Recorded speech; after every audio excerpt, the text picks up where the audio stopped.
हरि ओम। तुमेव माता च पिता तुमेव बंधु च सखा तुमेव विद्या द्रविणं तुमेव सर्वं मम देव देव। नीलाम्भोश्यामं कोमलांगं सीता समारोपितवानुभागं पानौ महासायक चापं नमामि राम रघुवंशनाथं।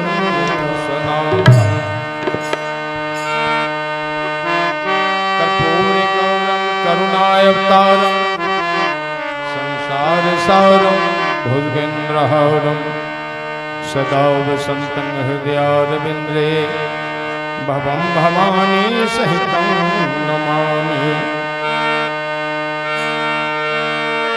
अतुलित बलधामं हेमशैलाभदेहं दनुज बल कृशान ज्ञानिनामग्रगण्यं सकल गुण निधानं वानराणामधीशं रघुपति प्रिय भक्तं वातजातं नमामि। परमानंद कृपायतन मन परिपूरन का प्रेम भगति अन पायने देहु हमहि श्री राम।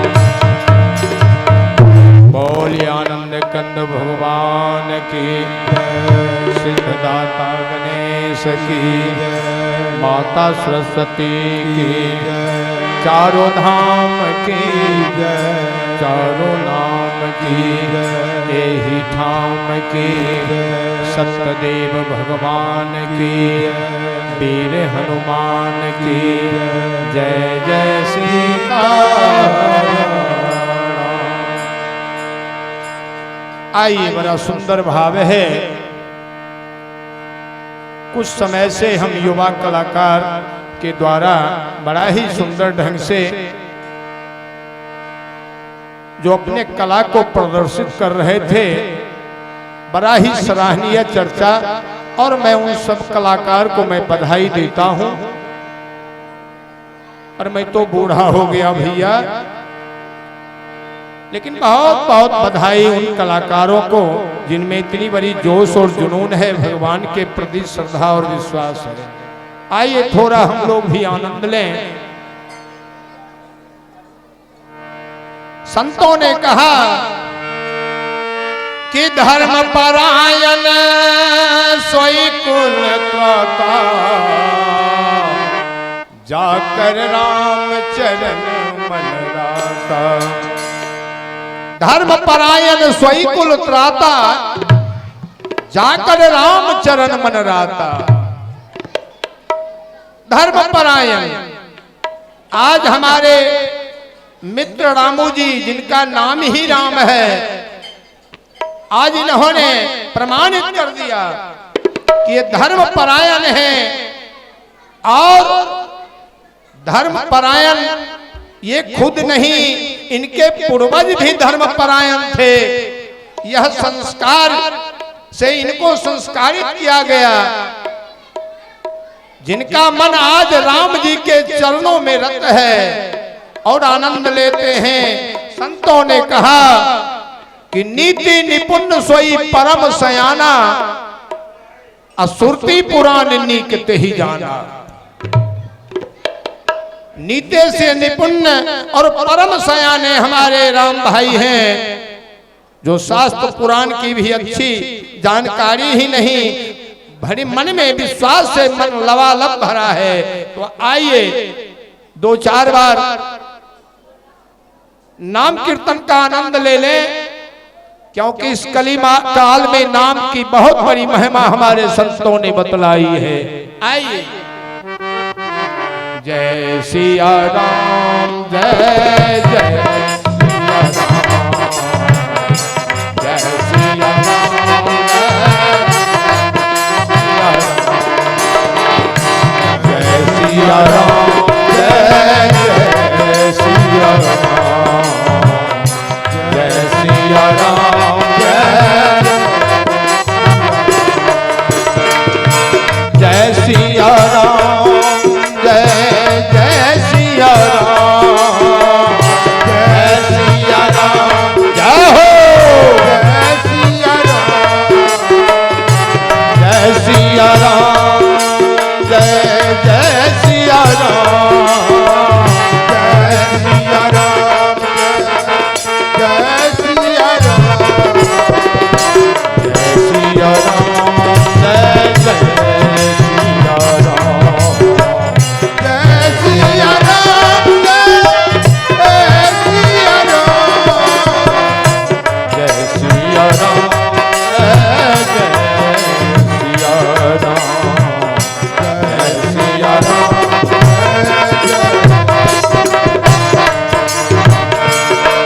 जय सिया राम जय जय सिया राम जय सिया राम जय सिया राम जय राधे श्याम जय जय राधे श्याम जय राधे श्याम जय राधे श्याम जय सिया राम जय जय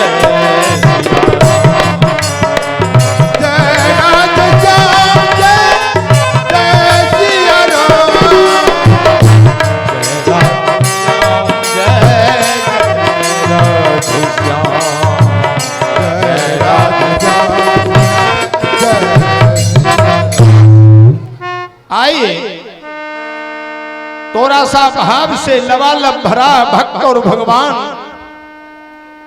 में कितना अनन्य प्रेम है। बस कुछ समय के लिए हम लोग आनंद ले लें, क्योंकि कलाकार का तो यहाँ बहुत बड़ा एक सभा लगी हुई है और हमें 1 घंटा का समय जो मैं चाहूं कि आप लोगों के हृदय में मैं समर्पित भाव रख दूं। आइए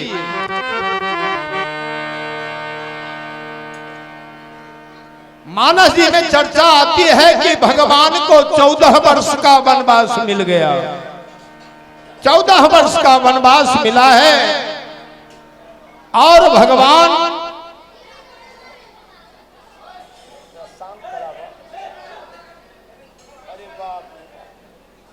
चिराई चुनमुन्नी नहीं हल्ला करे छोरी। बउआ शांत रहो तुम लोग। और भगवान गंगा के किनारे खड़े हैं, क्योंकि जब वनवास मिला है तो अयोध्या से श्रृंगबेरपुर रथ पर आए हैं और रथ से उतरकर रात्रि विश्राम किया गया। फिर सवेरे गंगा के किनारे खड़े हैं, भगवान को गंगा पार जाना है। क्या बात है। जा सुना मैं सुमिरत एक बारा, जा सुना मैं जा सुना मैं सुमिरत एक बारा, जा सुना मैं सुमिरत एक बारा, उतरे ही नर भव सिंधु अपारा,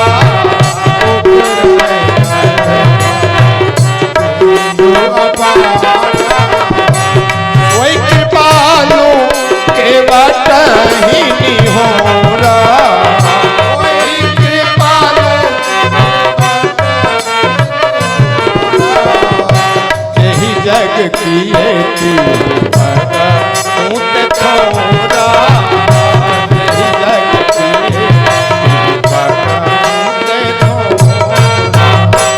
जासु नाम सुमरत कबारा, उतर ही नरभव सिंधु अपारा। भैया इस नाम में कितनी बड़ी ताकत है, कितना वजन है। राम सिर्फ शब्द नहीं, राम में बहुत बड़ी ताकत है। ये हमारे सनातन संस्कृति का ये रीढ़ है, ये धर्म के प्राण तंत्र है।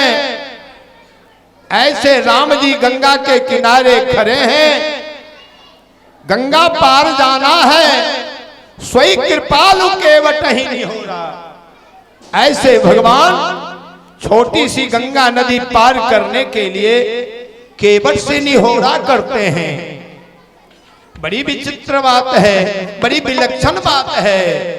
स्वयं कृपालु केवट ही निहोरा, जही जग किए तिहु पगहु ते थोड़ा।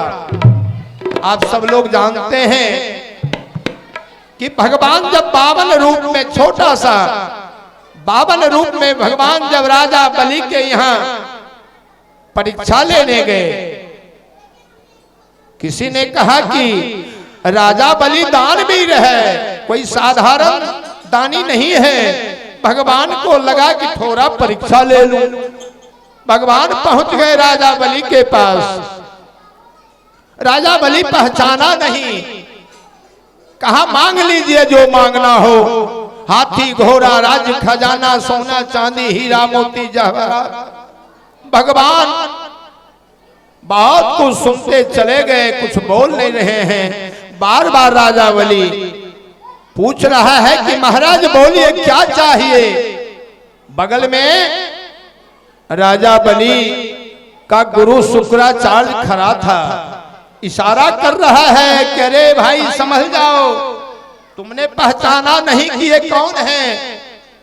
लेकिन राजा बलि इस पर थोड़ा भी विचार नहीं किया और कहा जो मांगना है मांग लीजिए। तब भगवान कहा ठीक है, अगर देना ही चाहते हो तो पहले संकल्प कर लो, अपने हाथ पर जल ले लो। और जल से जब संकल्प करा लिया तो भगवान कहे ज्यादा नहीं, 3 पग ही पृथ्वी दे दो। राजा बलि हंसने लगा, कहा मात्र 3 पग?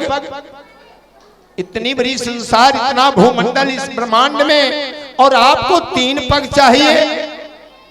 भगवान कहे बस इससे ज्यादा कुछ नहीं चाहिए। और जब अपना विराट रूप भगवान अपने विराट स्वरूप को बनाए बढ़ाए तो 2 ही पग में सारे पृथ्वी को नाप लिया। जय हो। 2 ही पग में, तीसरा पग खाली है। भगवान कहे राजा बलि अरे 2 ही पग में तो मैंने सारे ब्रह्मांड को नाप लिया, ये तीसरा पग मैं कहां रखूं? राजा बलि ने कहा सरकार ये तीसरा पग से मेरे शरीर को आप नाप लीजिए। और भगवान वही किए। आज भी रक्षाबंधन के दिन दान बंधु बलि राजा, जिसका नाम हम उच्चारण करते हैं, तो ऐसे भगवान गंगा के किनारे खड़े हैं, गंगा पार जाना है और केवट से निहोरा करते हैं। मांग ही ना केवट कहीं तुम्हार मरम मैं जाना, कहीं तुम्हार मरम मैं जाना।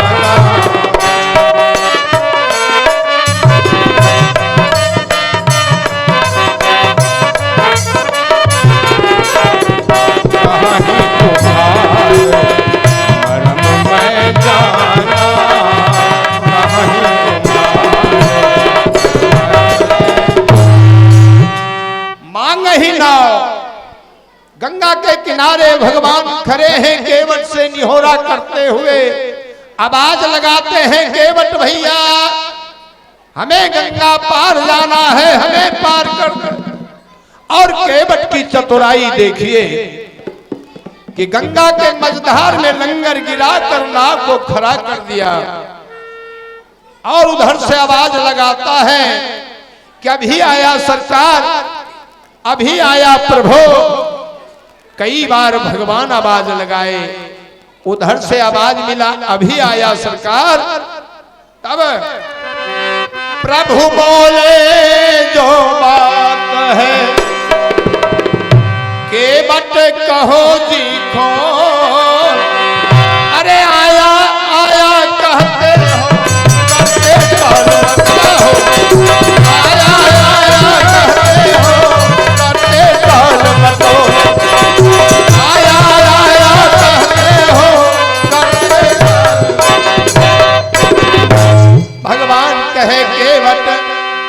अरे जो कहना हो आकर कहो ना। तब केवट नाव को किनारे लगाया है और भगवान के पास आकर के दोनों हाथ जोड़ लिया। केवट ने कहा, अच्छा सरकार जब पूछते हैं तो कहता हूं संशय अपना। सरकार मैं जरूर कहूंगा, जब आप स्वयं खड़ा है तो भय किस बात का।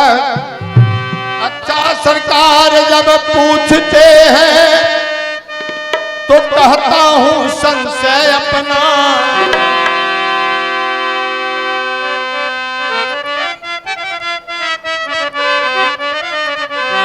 अच्छा सरकार जब पूछते हैं तो कहता हूं संशय अपना। भय भंजन मेरे सम्मुख है तो क्यों रहने दूं भय भंजन मेरे। भंजन मेरे सम्मुख है तो क्यों रहने दूं भय अपना। भंजन मेरे।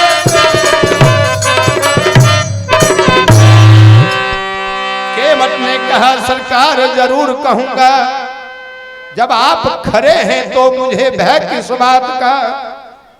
और तब केवट दोनों हाथ जोड़ लिया। केवट ने कहा, सुनता हूं सचिया जादू है प्रभु जी तेरे पद पंकज में। प्रभु मैं जो कुछ सुना हूं सच है या कोई जादू, ये तो बात प्रभु आप जाने। लेकिन सुनता हूं कि आपकी चरण धूली लग जाने से, सुनता हूं सच या जादू है प्रभु जी तेरे पद पंकज में। बन गई शिला सुंदर नारी चरणों की धूली।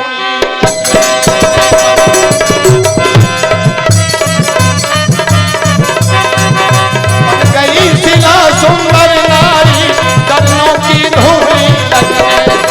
बन गई शिला।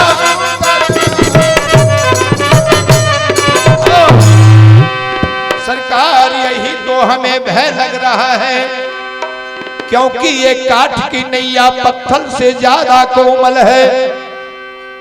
और जब आपकी चरण धूली प्रभु लगने से एक पत्थर भी नारी का रूप ले लिया, तो ये काठ की नैया है। सरकार यही मुझे संशय मन में बना है कि कहीं यह भी एक नारी हो गई तो बड़ी समस्या हो जाएगी। प्रभु घर में तो एक नारी बैठी हुई है और कहीं यह भी नारी हो गई तो हमारा सारा रोजी रोजगार ही समाप्त हो जाएगा।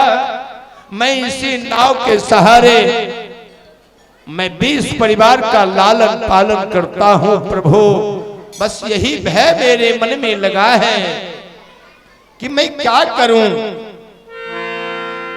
भगवान तो कृपा निधान है। आहा क्या बात है। भगवान केवट के भाव को समझ गए। प्रेम भरे आदर भरे भाव भरे सुन मैं। प्रेम भरे आदर भरे भाव भरे सुन मैं। भाव से लबालब भरा मन की भावना को भगवान परख लिए। जिसकी रही जैसी भावना प्रभु मूरत देखी थी। मन की भाव को भगवान को समझते देर ना लगी। प्रेम भरे आदर भरे भाव भरे सुन मैं। करुणा निधि सचमुच हुए क्षण में करुणा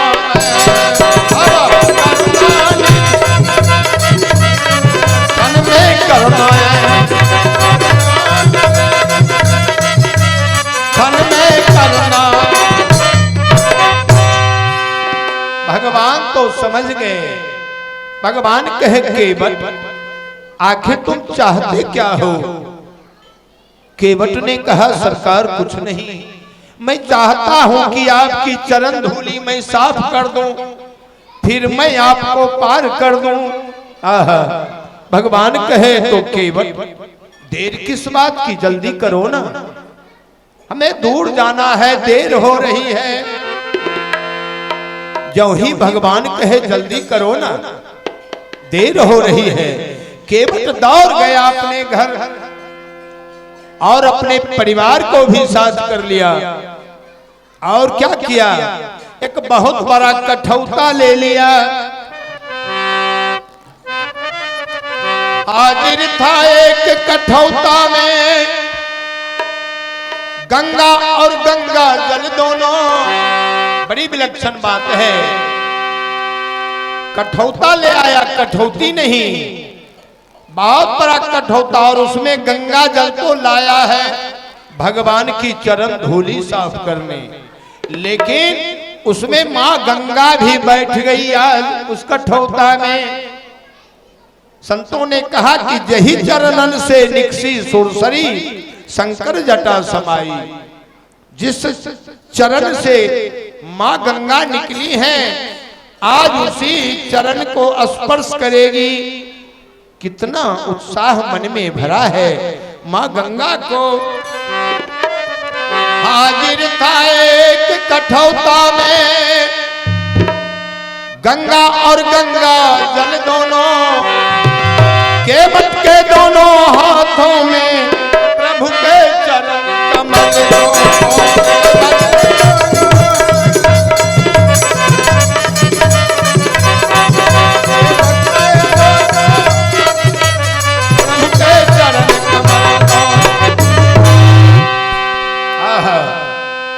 अब तो कठौता में गंगा जल लाया है। देखिए एक बड़ी विलक्षण बात है। अरे केवट को जब भगवान की चरण धूली ही साफ करनी थी, और तरीका हो सकता था, बहुत अनेक तरीका है, लेकिन केवट चरण धोने का ही निर्णय क्यों लिया? तो एक संत ने कहा कि भगवान तो अति सुंदर है, और हम मानव का स्वभाव होता है कि कोई सुंदर वस्तु देख ले, कोई महल अटारी सुंदर देख ले, कोई सुंदर व्यक्ति को देख ले, तो बार बार तो देखने का मन तो करता ही है, एक बार छूने का भी मन करता है। आहा, ये भाव है, एक बार छूने का भी मन करता है। तो केवल चरण धोने के बहाने मन में ऐसा विचार कर लिया कि चरण धोने के बहाने मैं जब तक चाहूंगा भगवान को छुए रह सकता हूं। भगवान कहेंगे हो गया, मैं कहूंगा नहीं सरकार थोड़ा इधर बाकी है, फिर भगवान कहेंगे यह भी हो गया, मैं कहूंगा नहीं सरकार थोड़ा और बाकी है। इस तरह से मैं भगवान के चरण में चरण धोने के बहाने मैं आहा उनके संपर्क में उनसे लिपटा रहूंगा, आनंद लेता रहूंगा। और वही हुआ, अति आनंद उमगी अनुरागा, अति आनंद, अति आनंद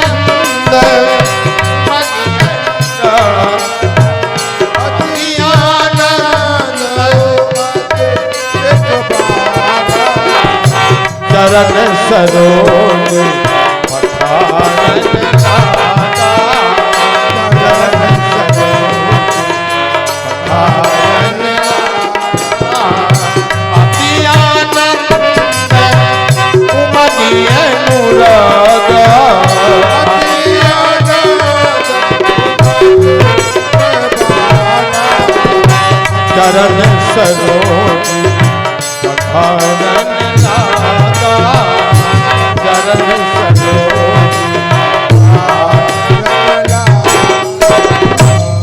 अति आनंद। भैया क्यों नहीं आनंद हो? आप मानस में देखें तो तीन ही पात्र हैं, एक राजा जनक जब भगवान विवाह करने गए धनुष यज्ञ के बाद, जब विवाह का कार्य संपन्न हुआ तो महाराज जनक जी भगवान का चरण धोए। दूसरा पात्र केवट है जो आज गंगा के किनारे भगवान की चरण धूली साफ करने में लगा है, और आगे चलकर एक सबरी मैया भी बैठी है। जहां भगवान पहुंचते हैं तो मां सबरी मैया भी भगवान के चरण धूली को साफ करती है।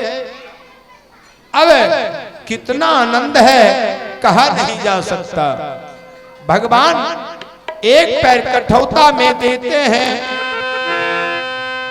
और जब केवट उनके तलवा को धोने लगता है उठाकर, तो एक पैर पर भगवान जब लड़खड़ाते हैं तो अपना हाथ उठाकर केवट के मस्तक पर रख देते हैं। क्या बात है।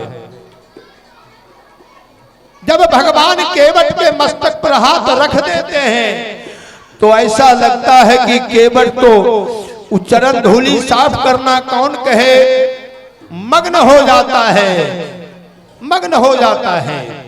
और इस तरह से बहुत समय ले लिया। भगवान बार बार कहते हैं कि हो गया केवट, अब छोड़ दो, दूर जाना देर हो रही।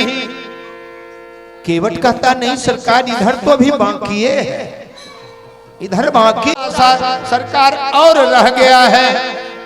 पूरा आनंद ले रहा है केवट, अति आनंद उमगी अनुरागा, चरण सरोज पखारन लागा। कितना आनंद है कहा नहीं जा सकता। कुछ देर के बाद भगवान कहे केवट हो गया, अब हमें पार कर दो, दूर जाना है, देर हो रही है। केवट ने कहा सरकार, आपसे तो पहले बहुत लोगों की लाइन लगी है, मैं चाहता हूं उन सबको पार कर दूं, पीछे मैं आपको पार कर दूं। भगवान कहे केवट, अरे सुबह से शाम तक तो मैं ही खड़ा हूं, हमसे तो आगे कोई नहीं, कहते हो बहुत लोगों की लाइन लगी है। बहुत लोगों की लाइन लगी है। केवट हाथ जोड़ लिया, कहा सरकार यही तो बात है कि हम गरीबों की बात कोई सुनता ही नहीं। आज तक जितने मेरे पूर्वज मर गए सब यहीं के यही बैठे पड़े हैं। मैं चाहता हूं कि यह चरणामृत पिलाकर उन सबको मैं पार कर दूं, पीछे मैं आपको पार कर दूं। क्या भाव है। भगवान कहे केवट जैसी इच्छा हो वही करो। केवट उस चरणामृत को लेकर अपने सगा संबंधी इष्ट मित्र सबको पिलाया, हर जगह छिड़काव किया।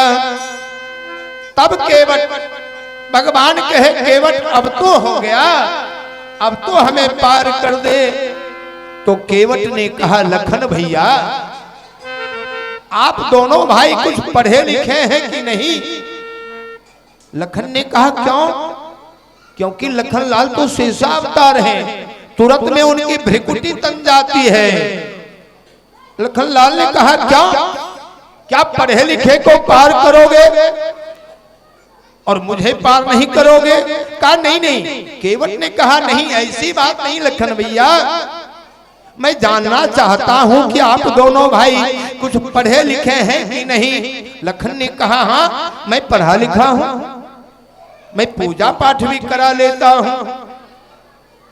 तो केवट ने कहा लखन भैया आप विचार कीजिए, जो यहां से चलकर जो आप नाव पर चढ़ेंगे तो आपकी चरण में तो धूली लग ही जाएगी और खतरा वही का वही बना रहेगा, जिसके लिए मैंने इतना प्रयास और परिश्रम किया। खतरा तो वही का वही बना रहेगा। भगवान भी थोड़ा स्तब्ध रहेगी, केवट क्या कह रहा है। भगवान कहे केवट तुम चाहते क्या हो? कहा कुछ नहीं सरकार, मैं चाहता हूं कि मेरे ऊपर से चलकर आप नाव पर सवार हो जाएं, ताकि आपके चरणों में धूली ना लगे। देखिए, केवट के मन में, अंतःकरण में जो भाव है कि मेरे जीवन में कहीं अहंकार ना आ जाए कि मैं प्रभु का चरण धोया हूं, इसलिए केवट चाहता है कि भगवान के चरणों के नीचे मैं आ जाऊं तो सदा सदा के लिए मेरा अहंकार दब जाए। कभी कभी भगवान को भी भक्तों से कम परे, जाना था गंगा पार प्रभु के भक्ति नाव चढ़े, जाना था गंगा पार प्रभु के भक्ति नाव चढ़े। कभी कभी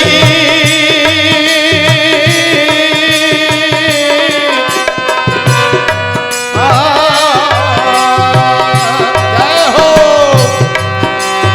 कभी कभी भगवान को भी भक्तों से कम है, प्रभु के भक्ति नाम जाना था गंगा पार भक्ति नाम, जाना था गंगा पार।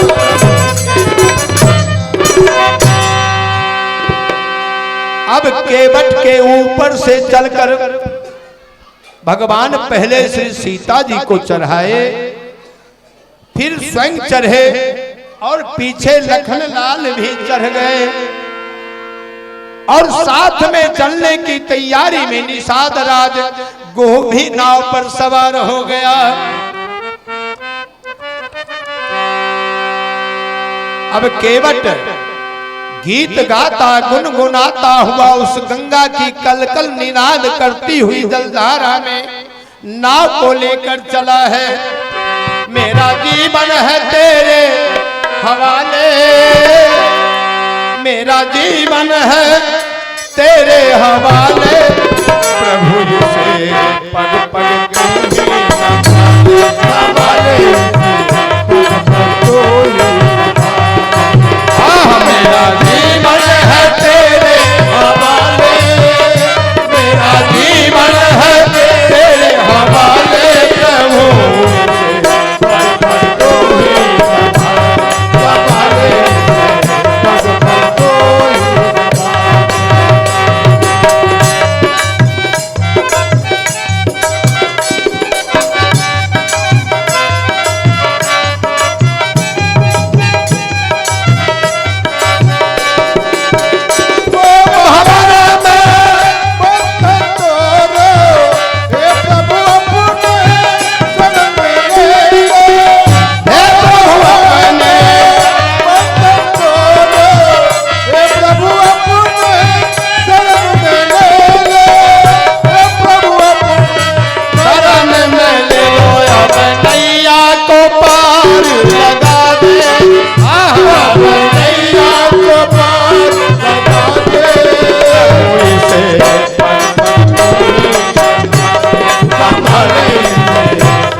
को लेकर उस पार गया है, लेकिन नाव को किनारे लगाने से पहले केवट नाव को वापस कर लिया।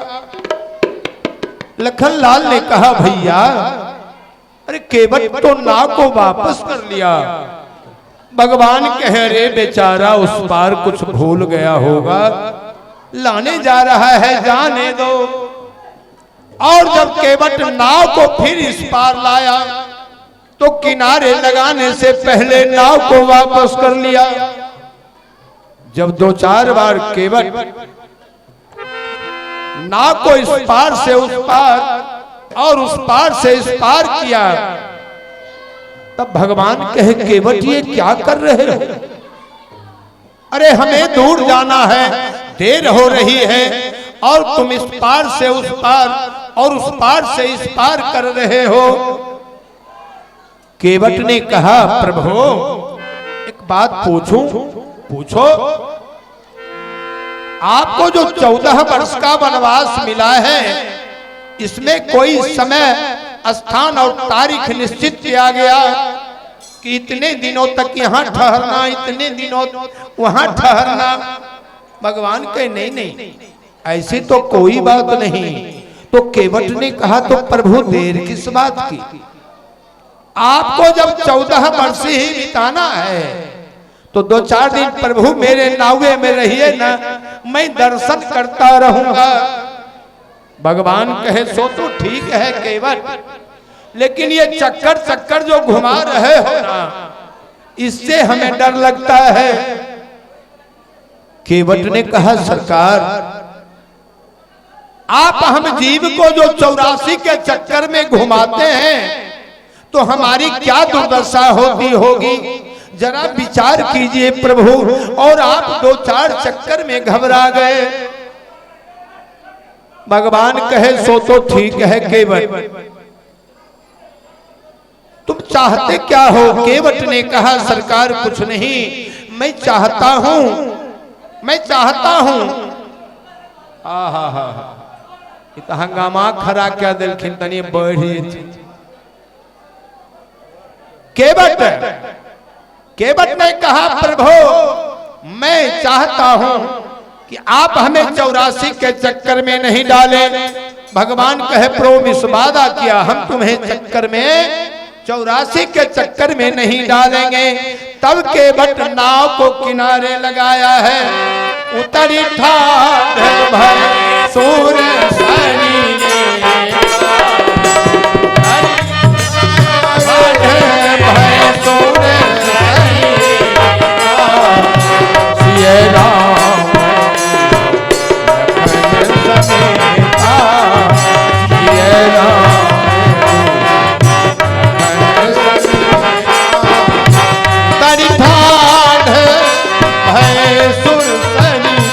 रेता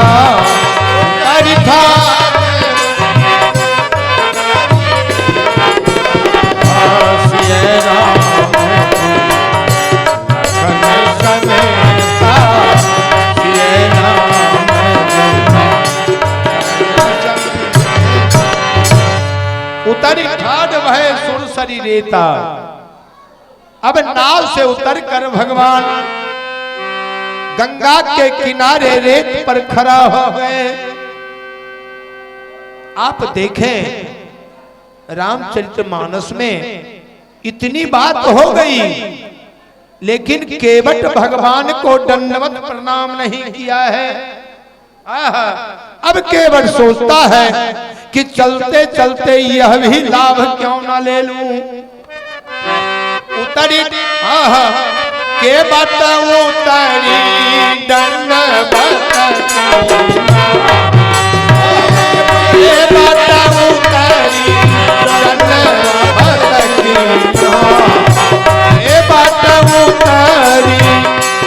के बात उतरी दंडवत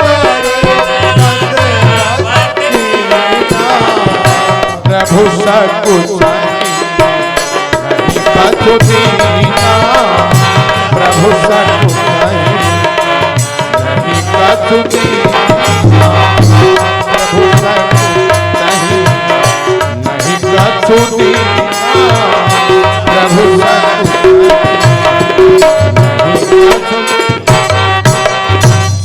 केवट उतरी दंडवत कीन्हा, या भगवान संकुचित हो गए।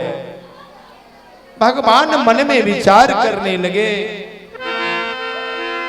ये केवट है, मल्लाह है, दिन भर लोगों को पार उतारता है, लोग इसे उतराई देते हैं।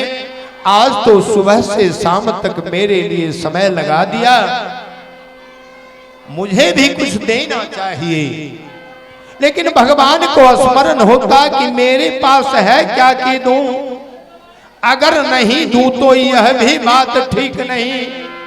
भगवान बड़ा संकुचित हैं। बगल में मां सीता जी खड़ा हैं, पिया ही की सिए जान निहारी,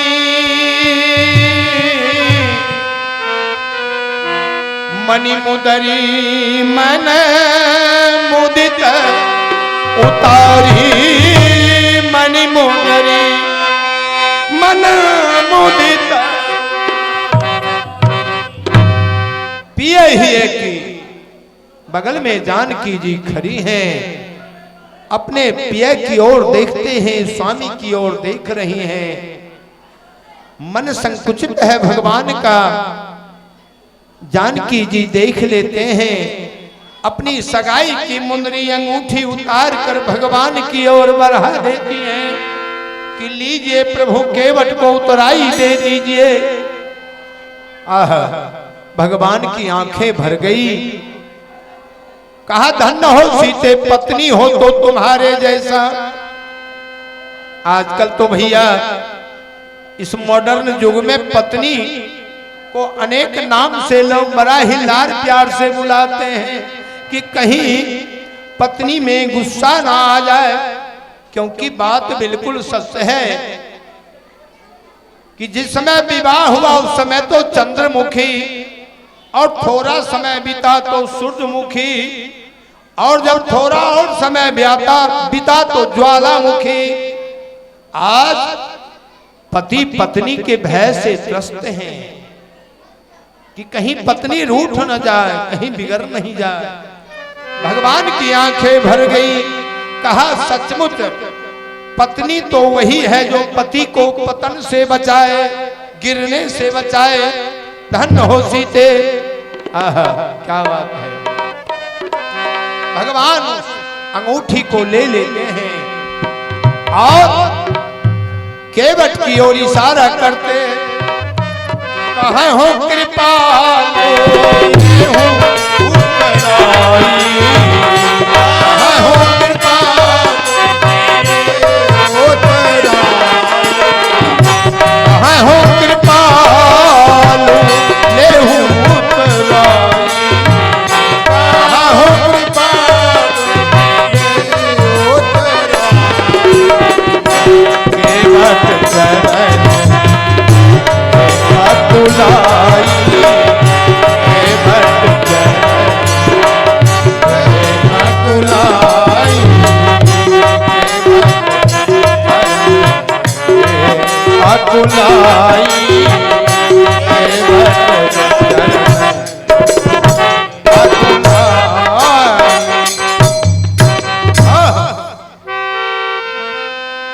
जो ही भगवान कहते हैं कि केवट ले लो, ये उतराई में मैं तुम्हें दे रहा हूं।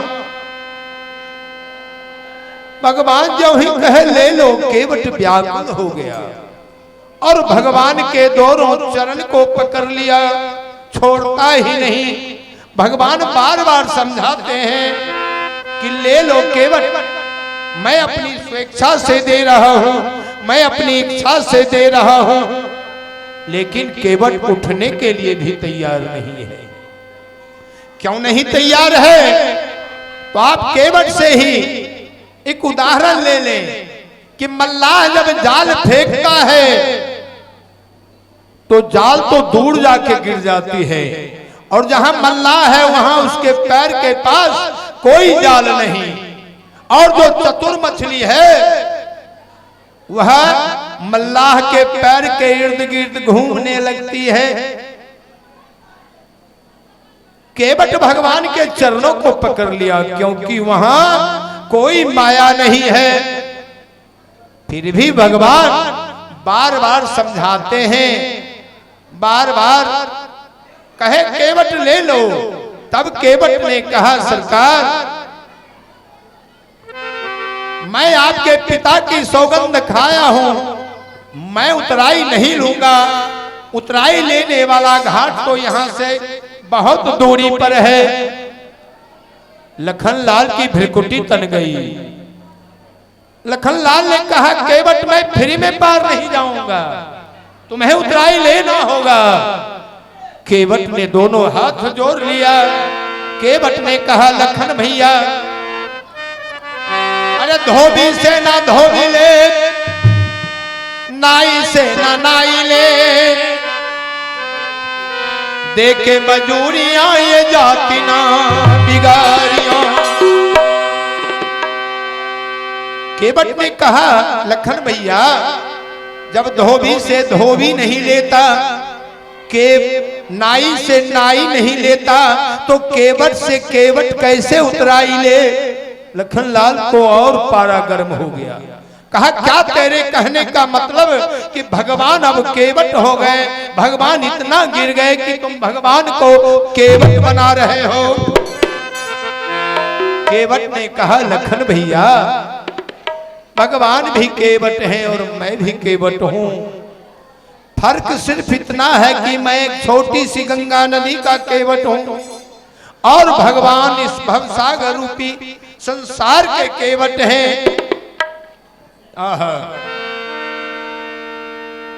केवट ने कहा कि प्रभु, मैं आपसे उतराई नहीं लूंगा। आप जब मेरे घाट आए तो मैंने आपको पार कर दिया, और जब मैं भी जब आपके घाट पर आऊं तो आप भी हमें फ्री में पार कर देंगे।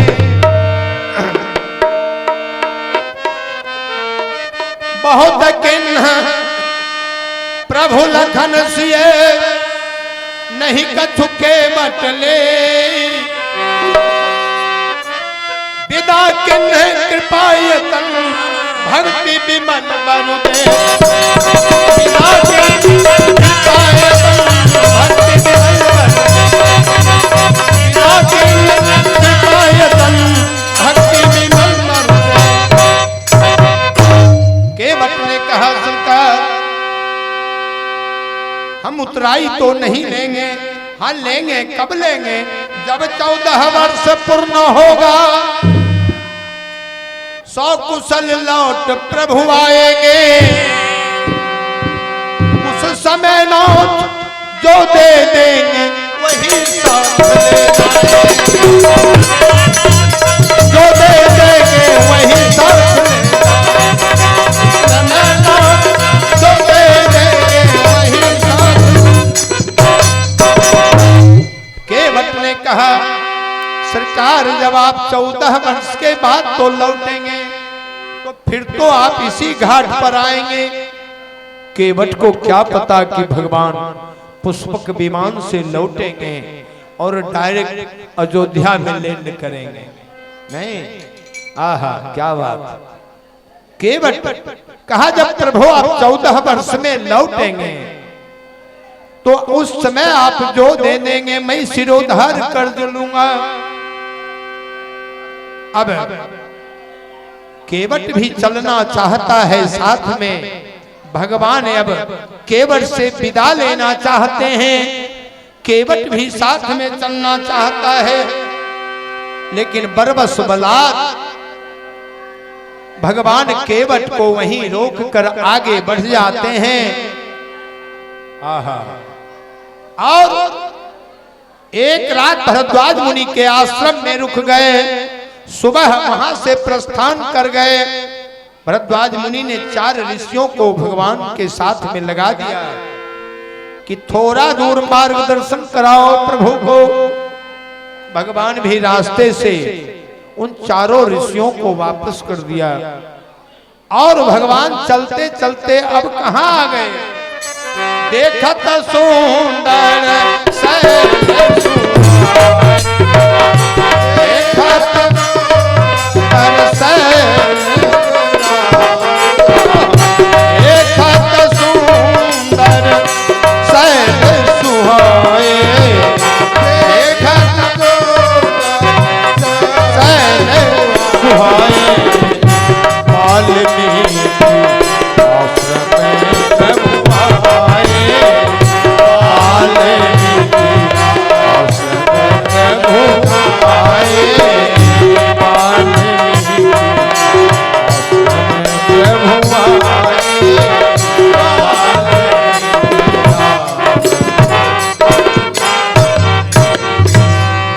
देखत सुंदर शैल सुहाए, वाल्मीकि आश्रम प्रभु आए। अब भगवान चलते चलते ब्रह्म ऋषि बाबा वाल्मीकि जी के आश्रम पर भगवान आए हैं।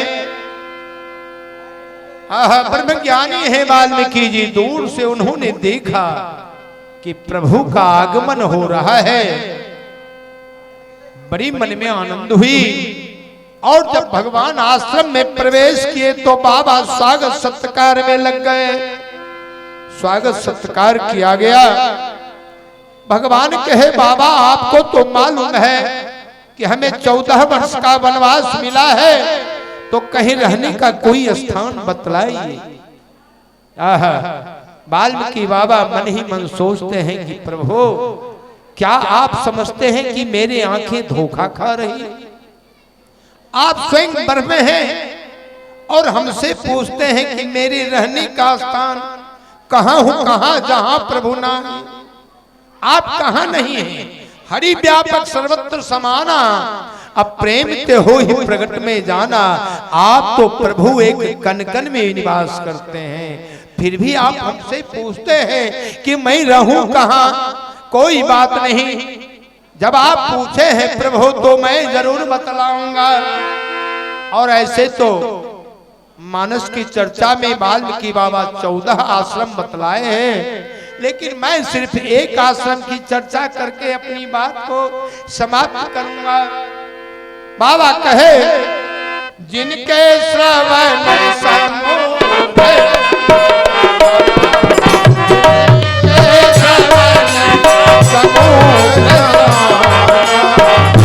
इनके श्रवण समुद्र समाना, इनके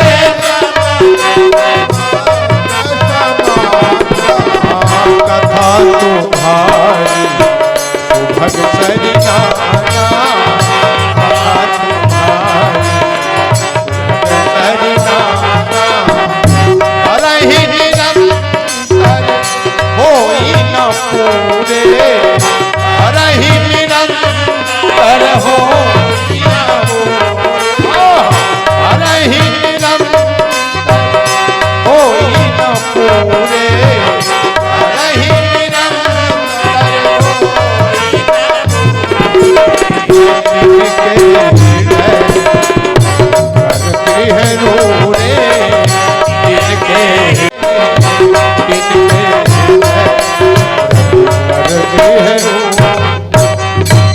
जिनके श्रवण समुद्र समाना, ये सुनने की क्रिया कान के द्वारा होता है। जिनके श्रवण समुद्र समाना, जिसका कान समुद्र की तरह विशाल हो, कथा तुम्हारी सुभग सरिनाना, कथा सुनने में कोई कठिनाई ना हो, भर ही निरंतर होई न पूरे, जिसका मन भगवान की कथा सुनते सुनते कभी भरता नहीं हो, तिनके हृदय प्रभु कर गिरहि रूरे। ऐसे हृदय में प्रभु अपना घर बना कर आप रहिए। और इस तरह से बाबा वाल्मीकि 14 आश्रम बतलाए हैं। भगवान कहे 14 आश्रम में तो मैं पहले से विराजमान हूं, कोई ऐसा स्थान बतलाइए ना बाबा जहां मैं कुटी बना के रह सकूं। तब बाबा चित्रकूट का स्थान बतलाए हैं, जो सूखा शुष्क है, जहां अत्रि ऋषि की पत्नी अनसुईया जी के तपोबल से वहां मंदाकिनी नदी, मंदाकिनी नदी बहने के लिए विवश हो गई और सारा चित्रकूट का स्थान शीतल शांत और बिल्कुल निर्मल हो गया। तो भगवान वाल्मीकि बाबा चित्रकूट का स्थान बतलाए हैं, भगवान निवास करने लगे। अब वहां से बाबा गौस्वामी जी कथा को मोड़ते हैं और मैं भी चाहूंगा कि मैं अपनी भी बात को यहीं समाप्त कर दूं। जय सिया राम, जय सिया राम, जय सिया राम, जय सिया राम, जय सिया राम, जय सिया राम, जय सिया राम, जय सिया राम, जय सिया राम, जय सिया राम, जय सिया राम, जय सिया राम, जय सिया राम,